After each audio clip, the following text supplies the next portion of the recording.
President Joe Biden and Republican House Speaker Kevin McCarthy have reached an agreement to raise the debt ceiling.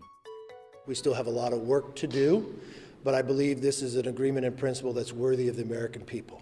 The agreement still needs to be approved by Congress before June 5th, when the government could run short of money to pay its debts and fund government programs. David Harrison covers the U.S. economy and the Federal Reserve for the Journal. He explains what's in the deal and whether Democrats or Republicans, if anyone, came out ahead. The two big parts of this deal, first of all, obviously, is that it raises the debt ceiling for a couple of years, basically pushes it off to after the election. The Republicans really got an agreement to curb spending for next year and to cap it for the subsequent year.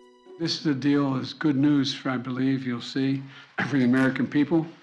The agreement prevents the worst possible crisis, a default for the first time in our nation's history.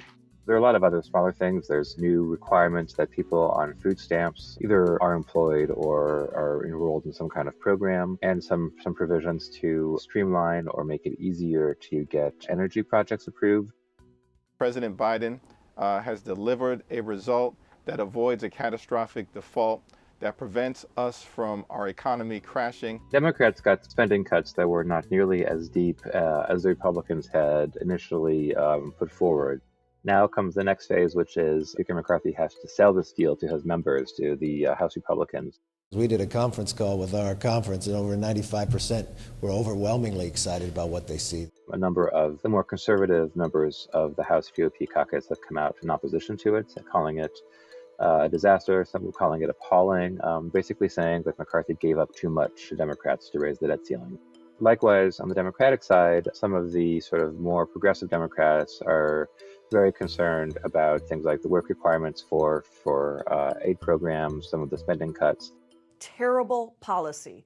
Absolutely terrible policy.